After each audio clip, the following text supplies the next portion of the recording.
श्री स्वामी समर्थ. स्वामी सेवा आणि अध्यात्म या चॅनेलवर आपले स्वागत आहे.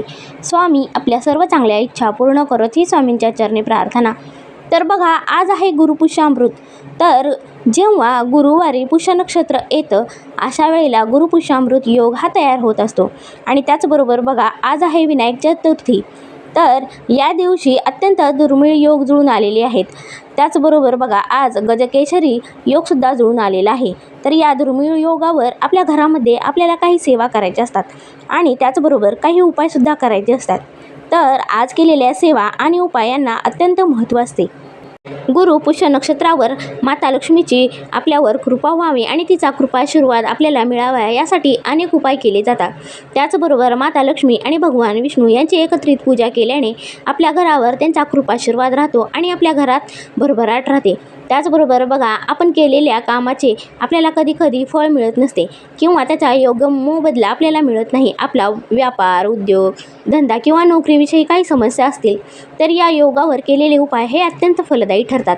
त्याचबरोबर बघा, गुरुपुष्यामृत योग हा अत्यंत दुर्मिळ योग मानला जातो. जर आपल्यालाही काही अडचणी असतील किंवा पैशाबाबतीतील समस्या असतील किंवा नोकरीविषयी काही समस्या असतील तर या गुरुपुष्यामृत योगावर आपल्याला काही उपाय करायचे आहेत. त्याचबरोबर माता लक्ष्मीला आपल्याला प्रसन्न करायचे आहे. तर गुरुपुष्यामृत योगावर माता लक्ष्मी आणि भगवान विष्णू यांची एकत्रित पूजा केल्याने त्यांचा कृपाशीर्वाद आपल्यावर राहतो आणि त्याचबरोबर आपल्या सर्व अडचणींपासून आपल्याला मुक्तता मिळते. तर या योगावर आपल्याला भगवान विष्णू यांचे विष्णू सहस्रनामावली याचे पठण करायचे आहे.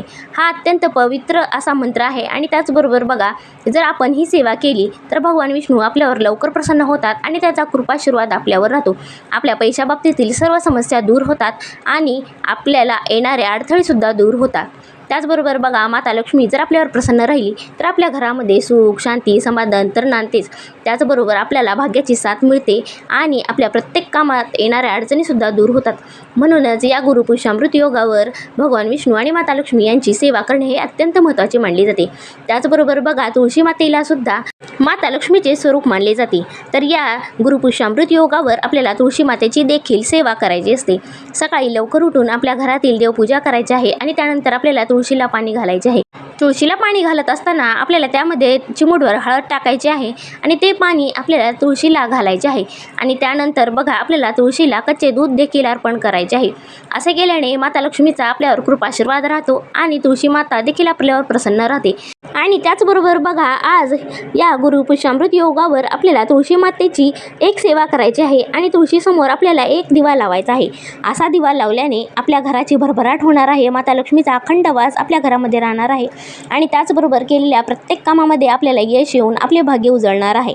तर बघा, फक्त उपाय केल्यानेच आपले भाग्य उजळेल किंवा लक्ष्मी माता आपल्यावर प्रसन्न राहील असे होत नसते.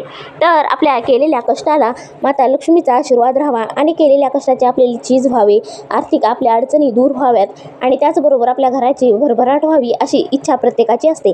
आणि आपल्याला कष्टासोबतच काही उपाय देखील करायचे असतात. आपल्या कष्टाला भाग्याची साथ मिळावी यासाठी सुद्धा हे उपाय करायचे असतात. तर गुरुपुष्यामृत योग हा अत्यंत दुर्मिळ योग आहे. हा योग फक्त गुरुवारी गुरुपुष्य नक्षत्र येतं तेव्हाच हा योग जुळून येतो. आणि त्याचबरोबर आज गजकेशरी योग आणि विनायक चतुर्थीचा योग जुळून आलेला आहे. तर या योगावर आपण ज्या काही सेवा करतो त्या अत्यंत फलदायी ठरतात. म्हणूनच आपल्याला तुळशी मातेसमोर एक दिवा लावायचा आहे.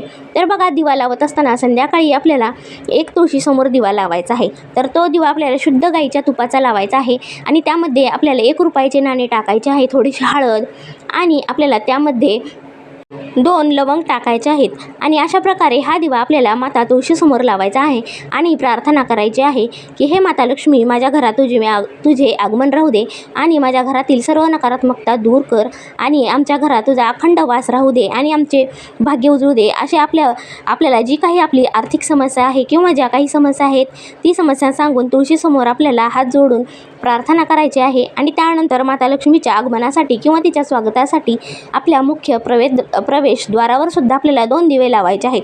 तर बघा, अशा प्रकारे ही सेवा केल्याने माता लक्ष्मी आपल्यावर प्रसन्न राहते आणि त्याचबरोबर तिचा कृपाशीर्वाद देखील आपल्यावर राहतो. तर या गुरुपुष्यामृत योगावर आपल्याला संध्याकाळी दिवेलागणीला असा दिवा लावायचा आहे. असा दिवा लागल्याने माता लक्ष्मी आपल्यावर अखंड तिची कृपा ठेवते आणि आपल्या ज्या काही अडचणी आहेत त्यासुद्धा दूर होतात. तर बघा, आजच्या व्हिडिओची माहिती आपल्याला कशी वाटली हे नक्की सांगा. श्री स्वामी समर्थ.